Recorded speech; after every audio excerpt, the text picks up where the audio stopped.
Magandang araw po sa inyong lahat mga katribo. Heto na po ang pagpapatuloy ng kwento natin na tungkol sa karanasan ni Kaemong. Ipagpatuloy na natin ang kwento. Habang bumabiyahe ay nagtatanong-tanong sa amin ang lalaki. Matanda na ito, sa edad mahigit 70 anyos na siguro. Ngunit kakikitaan pa rin ito ng liksi ng katawan. Bigotilyo at maiksi ang buhok. Nakasuot ito ng manipis na long sleeve na kulay itim na medyo pawisan dahil mukhang kanina pa ito nakababad sa katirikan ng araw. "Uy, mga gwapo, saan ba ang punta nyo?" Tanong pa ng driver pero sa salitang Bisaya. Si Roho naman ang sumagot dahil sila naman ang madaling magkakaintindihan, lalo at si Roho din ang nakakaalam ng lugar. "Sa kabilang isla po, amang," sagot naman ni Roho. "Ah, ganun ba? Bakit kayo-kayo lang? Nasaan ang mga magulang nyo?" Takang tanong ng matanda. "Naku, bakasyon po ngayon, kaya kami-kami lang ang uuwi. Isasama ko po itong mga kaibigan ko sa lugar namin. Magbabakasyon lang kami, tapos uuwi din agad, pakalipas ng 1 linggo." Paliwanag ni Roho. Sinabi niya ang eksaktong lugar nila, subalit hindi ko na lang babanggitin dito para mapangalagaan din ang imahe ng lugar. Pero base sa reaksyon ng matanda, ay nagulat ito nang marinig ang nasabing lugar. Tapos sandali itong natahimik. "Manong, nakarating na po ba kayo sa lugar na iyon?" Tanong ko pa sa matanda. "Oo, iho. Nakarating na ako doon. Pero matagal na panahon na rin ang nakalilipas." "Siya nga po pala, amang. Ilang taon na po kayo namamasada ng tricycle?" Seryosong tanong ko pa. "Matagal-tagal na panahon na rin. Hindi ka pa yata ipinapanganak, iho, ay namamasada na ako. Ito na kasi ang hanap buhay ko noong binata ako. At hanggang sa mag-asawa, ito na rin ang bumubuhay sa pamilya ko. Dito ko rin kinukuha ang panggastos para sa pag-aaral ng aking mga anak. Noong panahon ng pasukan sa eskwela, ay napakarami kong pasahero sa araw-araw. Pero ngayon na bakasyon, ay naging matumal na." Mahabang litaniya pa ng matandang bigotilyo. Naawa ako kay Manong dahil sa hirap ba naman ang buhay. Kahit mukhang nasa senior citizen na ito, ay kailangan pa niyang kumayod para may pangtustos sa kanyang mag-anak. Pero swerte si Lolo sapagkat may sarili siyang tricycle. Karamihan kasi ng alam ko, kumakating lang o iyong nakikiboundary sa isang tricycle. "Ilan po ba ang anak niyo, Manong?" Tanong ko pang muli. "Sa edad kong ito, naka-4 din ako. Kaso, puro nga lang babae. Kaya wala akong mapag-iwanan ng tricycle kong ito. Tsaka, Mang Ernesto na lang ang itawag niyo sa akin." Wika ng nakangiti ng matanda. "Sige po, Mang Ernesto. Pero matanong ko lang po, bakit po bigla kayong natahimik noong marinig niyo ang pangalan ng lugar na iyon?" Usisa ko pa kay Mang Ernesto. Matagal siya bago nakasagot. Kaya nagtaka naman ako, pati na si Roho. "Ganito kasi yan mga iho. May kwento-kwento kasi noong araw sa lugar na iyon na may naninirahan daw na halimaw na kung tawagin dito sa amin ay tambaluslos." Sagot pa ni Mang Ernesto, kaya nagulat si Roho, lalo na ako, nang marinig ang salitang iyon. "Tambaluslos po? Ano po yun?" Inosenteng tanong ni Buboy. "Isa iyong maalamat na halimaw na kinakatakutan dito sa lugar namin. Narinig ko na rin ang kwento na yan, pero hindi ako naniniwala.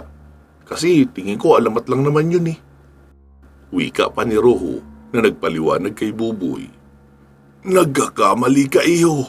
Hindi lang basta alamat ang mga tambaluslos. Totoong-totoo sila at nakakatakot ang kanilang itsura.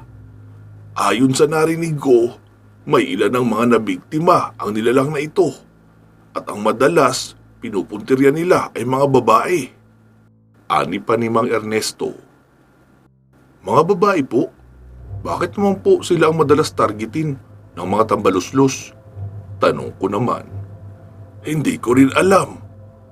Ang sabi kasi, may malaking kargada daw ang nilalang na iyon. Kaya mahilig sila sa babae. Hindi ako sigurado sa bagay na iyon. Pero isa lang ang sigurado ako. Wala pang nakakaligtas sa bangis ng tambaluslos. Kapag nahuli ka nila, isipin mo na lang na nasa ilalim na ng hukay ang iyong mga paa. Hindi ka nila papakawalan kahit ano pang pagmamatigas na gawin mo. Iipitin ka nila ng kanilang malaking kargada hanggang sa magkadurog-durog ang buto mo sa katawan bago ka nila isusubo ng buo. Kumbaga, parang paraan din ang pagpatay ng isang ahas bago lunukin ang pagkain nila. Paliwanag pa ni Mang Ernesto. Grabe naman po yun, nakakatakot. Kawawa naman ang mga babaeng nabibiktima nila. Ibig sabihin, sagad din pala sa kamanyakan ang mga halimaw na yun. Wika pa ni Lito. Anong manyakis ka dyan? Ano bang pinagsasabi mo? Saway ko naman kay Lito. Bakit? Totoo naman na. Ang sabi ni Manong, malalaki ang kargada nila. Tapos palaging babae ang binibiktima. Ano sa tingin mo ang gagawin nila sa mga babaeng nabibihag nila? Kukulutan ng buhok o aalokin ng manicure-pedicure? Muli namang nagsalita ang matandang si Mang Ernesto. Pero bukod sa malaki nilang batuta, ay may nilalabas din silang masangsang na amoy. Isang nakakasuka at nakakabaliktad sikmura na amoy na kapag nalanghap mo ay mawawalan ka ng ulirat dahil sa tindi ng baho nito. Dagdag pa ng matanda. Parang amoy anghit po. Sabat naman ni Buboy. Amoy anghit ka dyan. Nakakasuka nga, di ba? Paglilinaw naman ni Lito. Bakit? Hindi ba nakakasuka ang anghit? Saad naman ni Buboy. Inamoy ni Lito ang kilikili niya, kaya nagkatawa na naman kami. Mukhang iba naman ang tinutukoy mo eh. Kung makapagsalita ka, akala mo hindi ka rin amoy anghit. Pikon na sabi pa ni Lito. Sus, wala naman ako sinasabihang ganun. Tsaka, hindi naman ikaw ang tinutukoy ko, kundi yung sinasabi ni Manong na tambaluslos. Pagtatama pa ni Buboy, pero pinandilatan lang siya ng tingin ni Lito. Nako, tama na yan. Baka kung saan pa mapunta yung bangayan nyo. Pare-pareho lang naman kayong amoy anghit at amoy dumi ng kabayo. Hirit naman ni Roho, kaya hindi ko napigilang mapatawa sa kanya. Pero bago pa nga mapunta sa kung saan ang usapan, ay naitanong ko muli kay Mang Ernesto kung naka-experience na ba siya ng kababalaghan sa lugar nila. Batay kasi sa napapansin kong reaksyon niya, ay mukhang hindi lang sa mga tambaluslos ito natatakot, kundi sa iba pang nilalang na nakatira sa lugar. Nagsimulang magkwento ang matanda. Bihira ko lang itong maikwento sa pamilya ko o maging sa mga pasaherong na isasakay ko. Pero sa karanasan ko sa lugar na iyon, may partikular na bahagi sa lalawigan kung saan naninirahan ang isang matandang tribo. Mga katutubo sila na ayon sa sabi-sabi ay mga kaapu-apuhan pa ni Salip Pulaka. May maliit silang pamayanan sa pusod ng gubat na kahit sinong taga roon ay walang nangangahas na pumasok. Wika pa ni Mang Ernesto. Napakunot noon naman ako. Sino naman po si Salip Pulaka? Seryoso ko pang tanong. Hindi mo siya kilala? Abay, saang lupalop ka pa ng galing emong? Pati ang kauna-unahang bayani sa bansa natin, hindi mo kilala? Anas pa ni Lito. Ang gusto lang sabihin ni Lito, si Lapu-Lapu ang tinutukoy ni Manong. Maikling sabat naman ni Roho. Si Salip Pulaka ay nagmula sa maalamat na tribong Pintados. Isang grupo ng mga katutubo na nababalutan ng tattoo ang katawan. Pero ito ay haka-haka lang naman ang karamihan. Wala namang matibay na basihan ng iba. Maging ang mga historiador ay hindi rin naman masabi na nanggaling nga talaga sa tribong Pintados ang dakilang si Lapu-Lapu. Ang sabi ay matagal na raw nabura sa Pilipinas ang lahi nila. Pero may nagsasabing hanggang ngayon ay nananatili pa ring buhay ang tribo na ito. Mailap lang sila sa tao, kaya hindi mo sila makikita sa bayan o kung saan mang mataong lugar. Isang araw noon, kasalukuyang may fiesta sa lugar at iyon ang unang punta ko sa lugar na nasabi nyo. May naibahagi sa aking kwento ang kaibigan ko habang kami ay nagiinuman sa bahay nila. Ayon sa kwento niya, ay may pinsan siyang naligaw sa gubat. Matagal nila itong hinanap, ngunit hindi nila natagpuan saan mang sulok ng kakahuyan. Batay sa hinala ng mga tumulong sa paghahanap, marahil ay kinain na raw ito ng mga mababangis na hayop sa lugar. Pero iba ang paniniwala ng kaibigan ko. Dahil nung araw na nangaso sila, may sitsit na narinig daw ang pinsan niya habang tumatawid sila sa batis. Mahina lang daw ang sitsit na iyon at hindi niya nga narinig dahil maingay din naman ang lagaslas ng tubig. Ang sabi daw ng pinsan niya, may mga tao na malapit sa kanila at naririnig niya ang yabag ng mga iyon. Pero sa halip na maniwala, ay ipinagkibit balikat niya na lang daw iyon na baka guni-guni lang ng pinsan. Kasi nga hindi niya rin naman nakikita at hindi niya rin naririnig. Kaya nagpatuloy na lang sila sa pangangaso. Subalit, habang lumilipas ang mga oras, ay wala pa silang nahuhuli magpinsan. Doon na daw sila nagpasya na maghiwalay upang mas madali silang makahanap. At doon na nga nagsimulang magkanda loko-loko ang lahat. Matapos gumawa ng mga bitag, ay naghiwalay na silang dalawa ng landas. Lumipas ang ilang oras daw, nagtaka ang kaibigan ko dahil hindi bumalik ang pinsan niya doon sa lugar na pinag-usapan nila na kanilang pagtatagpuan. Kaya naman nagpasya siyang hanapin ito. Subalit hindi niya ito makita sa paligid hanggang sa sumapit na ang hapon. Pero bigo pa rin siya na makita ang pinsan. Kaya nagpasya na siyang umuwi ng bahay upang ipaalam sa mga magulang at kaanak ang nangyari na pagkawala ng pinsan niya. Buong magdamag nilang hinalugog ang gubat, ngunit nabigo din sila. Nagpatuloy ang paggalugad ng kagubatan hanggang sa lumipas ang 2 linggo. Nawalan na talaga sila ng pag-asa. Karamihan sa mga tumulong sa paghahanap ay sumuko na rin at bumalik na sa kani-kaniyang paghahanap buhay. Dahil dito ay idineklara na lang na patay na ang pinsan niya dahil wala nga silang makitang kahit anong bakas. Basta na lang daw itong naglaho. Kahit mga gamit ng pinsan niya ay wala silang natagpuan. May nakapagsabi pa nga na baka kinuha raw ito ng mga engkanto o di kaya mga maligno. Basta, walang sino man ang nakakaalam kung nasaan na raw iyon ngayon. Mahabang kwento pa ni Mang Ernesto sa amin, kaya takot at kaba ang naramdaman naming 4. Kawawa naman yung lalaki kasi hindi na pala ito nakabalik ng buhay sa kanila. Marahil ay totoo ngang kinuha na ito ng mga engkantong nakatira sa gubat. Pero sino namang engkanto ang magkaka-interes? Gayong hindi naman daw ito masamang tao.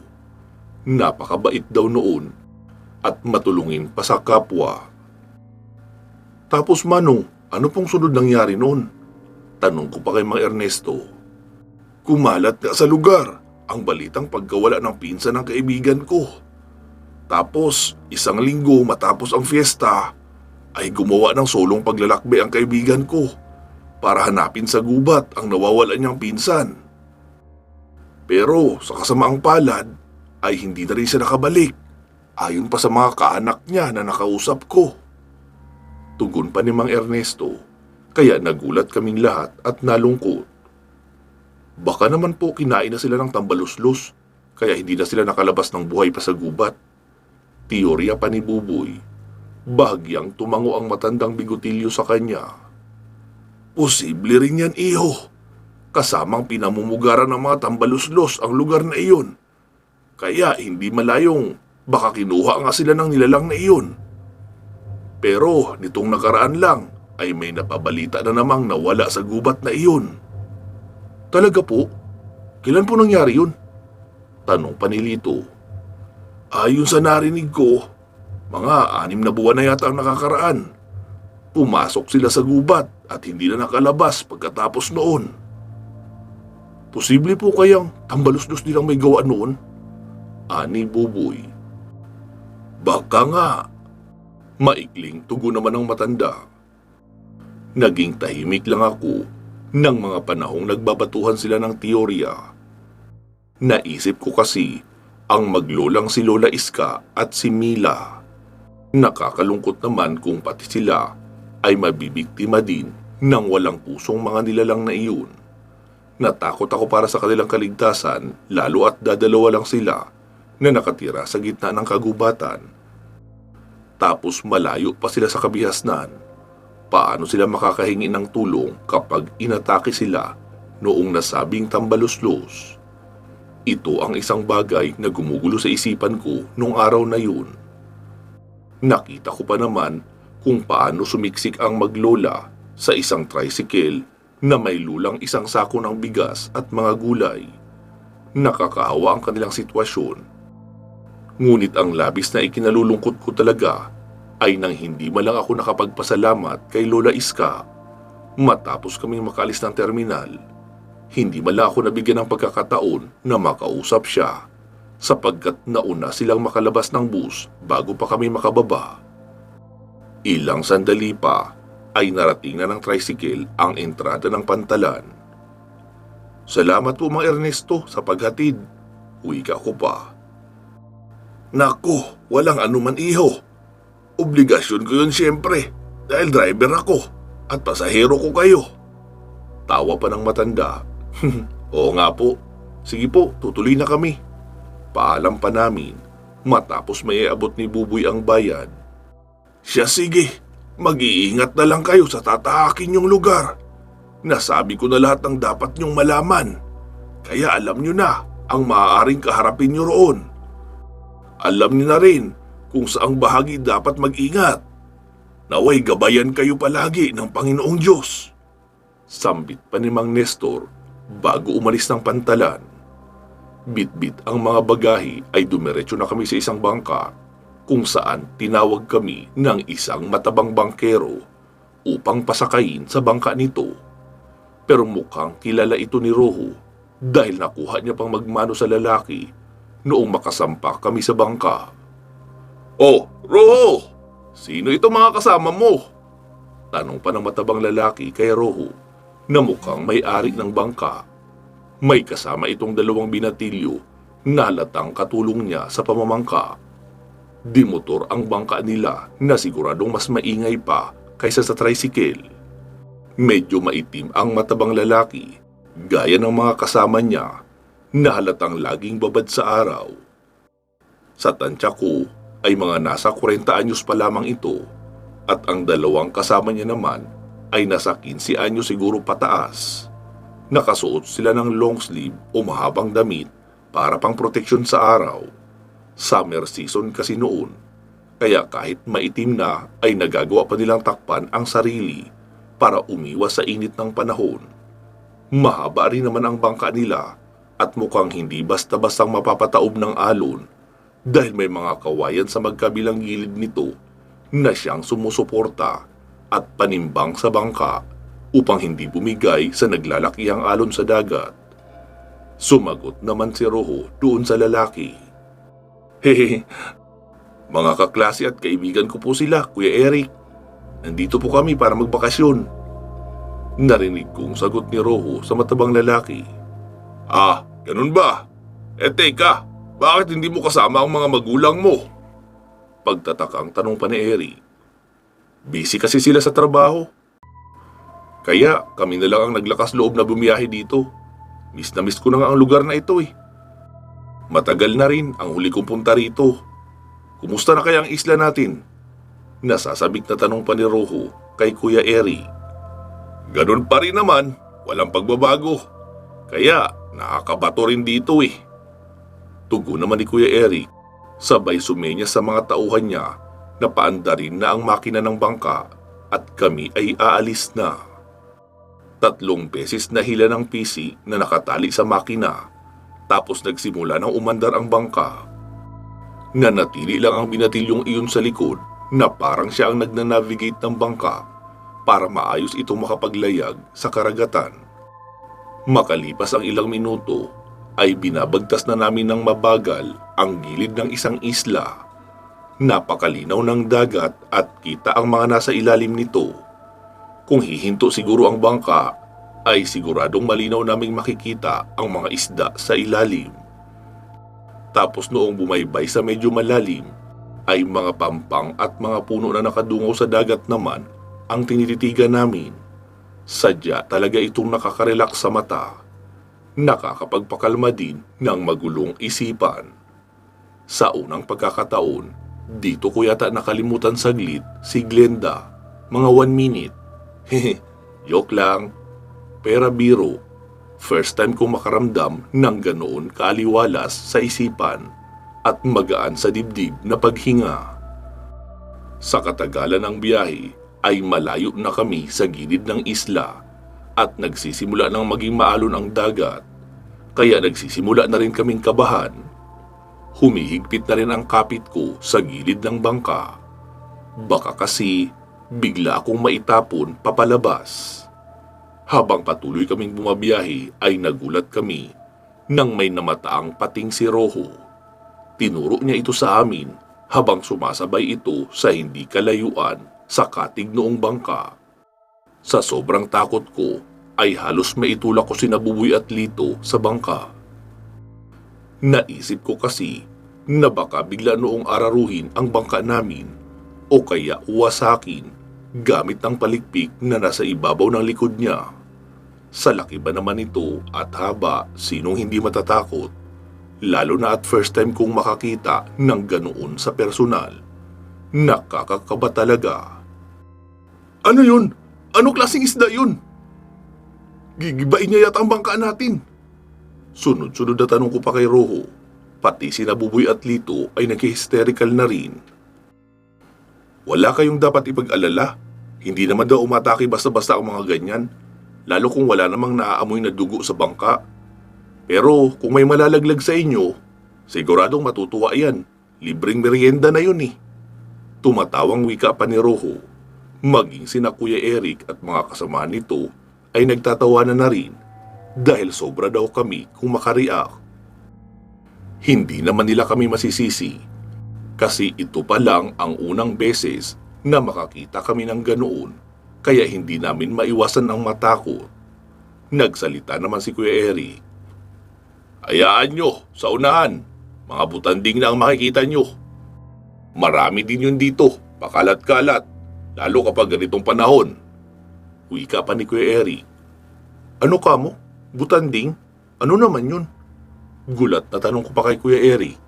Ha? Ano ka ba Emong? Masyado kang matatakutin. Ang butanding ay lahi din ng mga balyena. Natatawang sagot pa ni Roho. Binatukan pa ako ni Lito dahil masyado raw akong ignorante. Makabatok ka naman dyan.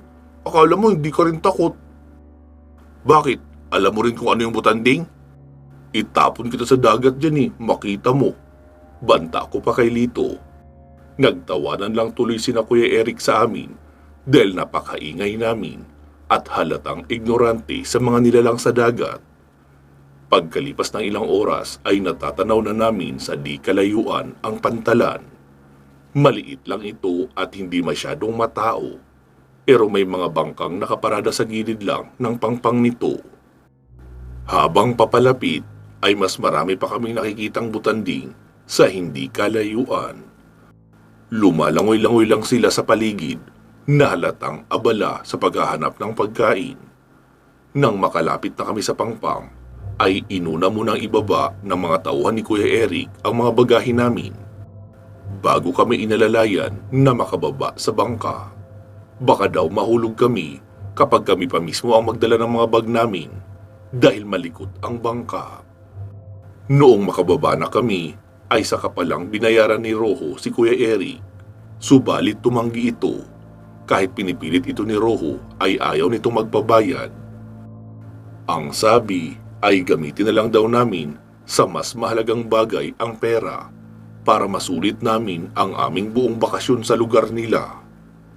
Oy, Roho! Ingat kayo ha! Huwag na huwag kayong basta-bastang maggagala nang walang kasama. Tsaka, pakikumusta mo na lang ako kay Papa mo pagkabalik mo ng Negros.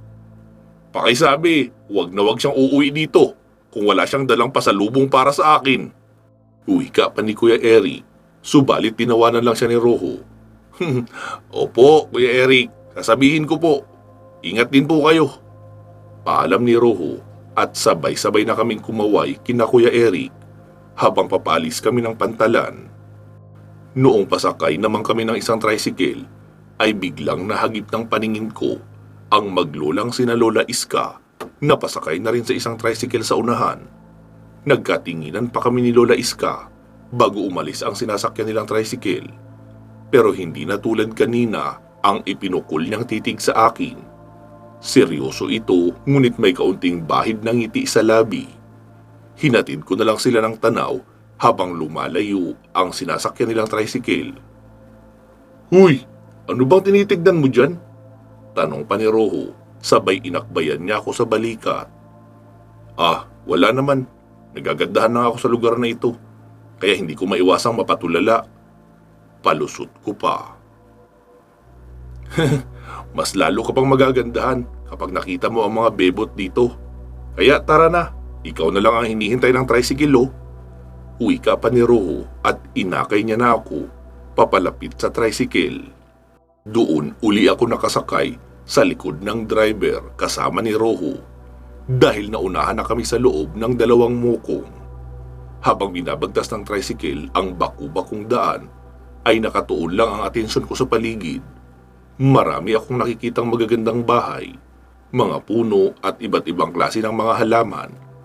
Lalo na ang isang uri ng tanawin na napaka-natural na probinsya ang itsura at hindi nakakasawang tignan.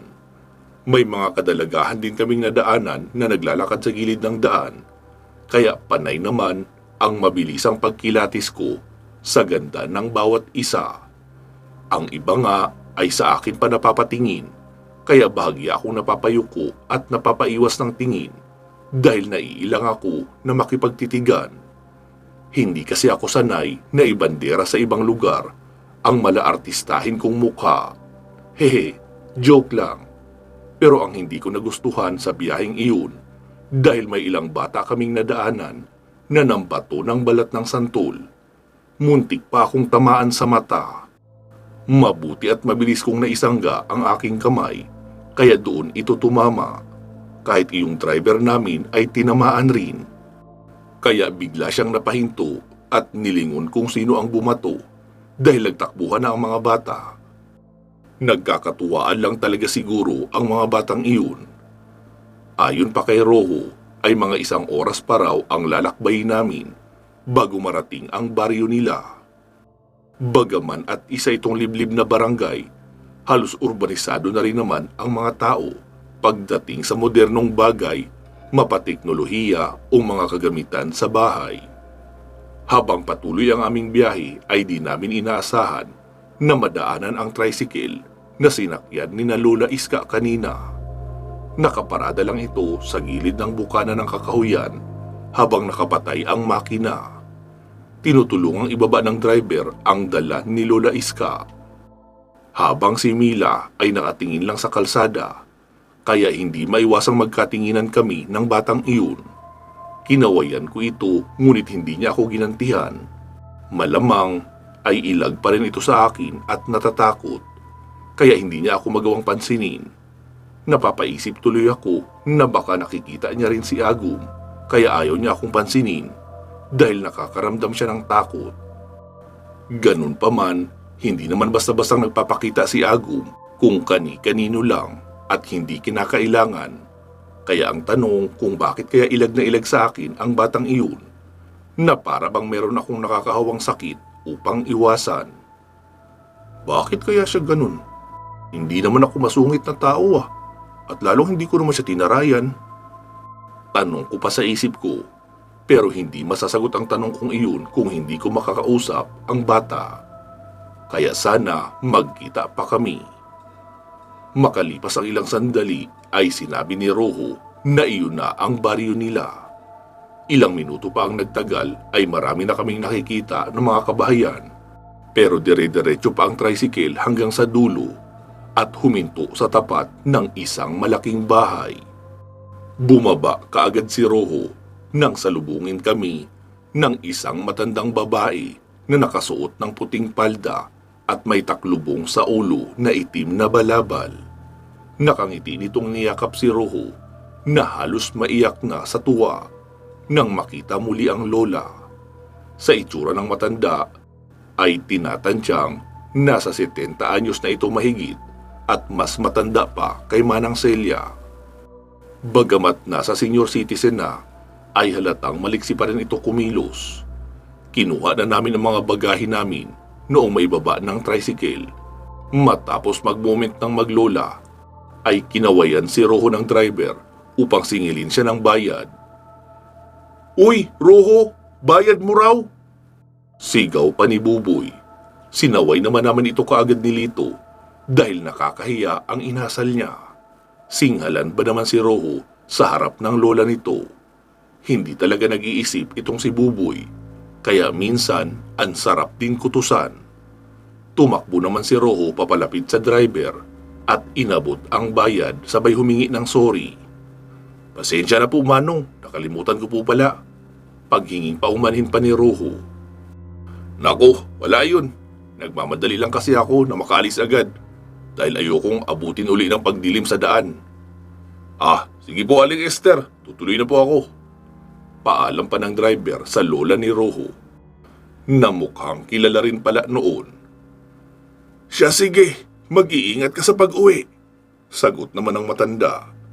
Saglit na kumaway sa amin ang driver tapos umalis na. Apo, sino naman itong mga kasama mo? Mga kaibigan mo ba sila?" Tanong pa ni Lola Esther kay Roho. "Opo Lola, mga kaklase ko po sila at mga kaibigan rin. Nandito sila para samahan ako magbakasyon. Ito nga po pala si Buboy, ang kaibigan ko na kapag nalilipasan ng gutom ay medyo nakakalimot sa tamang pag-uugali. Pero mabait po ito at magalang kapag hindi gutom." Napayuko naman si Buboy na tila napahiya. "Ito naman po si Lito at Emong." Pagpapakilala ni Roho sa aming tatlo. Nahiya naman kami at medyo nailang na kumaway sa matanda. "Magandang hapon po Lola. Kumusta po?" Sambit pa ni Buboy na tila hindi makatitig ng diretsyo. "Naku, sa awa ng Diyos, nakakaraos naman iho. Hali kayo, magsipasok na kayo at maghahanda lang ako ng merienda nyo. Mukhang gutom na kayo at pagod sa biyahe." Pag-aaya pa sa amin ni Lola Esther. Tapos pinapasok niya na kami sa loob. Gaya ng farmhouse ni Roho, ay malaki rin ang bahay nilang iyon sa probinsya. Bahay ito ni Lola Esther. Pagmamay-ari ito ng kanyang ama na ipinamana pa sa kanila ng kanyang lolo na may lahing Espanyol. Itinayo daw iyon noong panahon ng mga Kastila, kaya mapapansin ang makalumang disenyo ng bahay sa labas man o sa loob nito. Bagamat matandang bahay, ay madalas naman daw iyong iparenovate ng pamilya para mapanatili ang orihinal na itsurang makaluma. Hindi ako sigurado kung gaano na ito katanda, pero ayon pa kay Roho, ay noong 1850s pa na itayo ang bahay na iyon. Ibig sabihin, sobrang tanda na talaga. Ang ibang bahagi nga raw noon ay napalitan na, pero pinasadya pa rin na itulad ang disenyo sa orihinal na itsura ng bahay. Dagdag pa ni Roho, maraming kasaysayan ang bahay na iyon. Doon raw nagpupulong ang mga kinatawan ng simbahan upang ipalaganap ang paniniwalang Katoliko at mga sagradong batas na nakapaloob dito.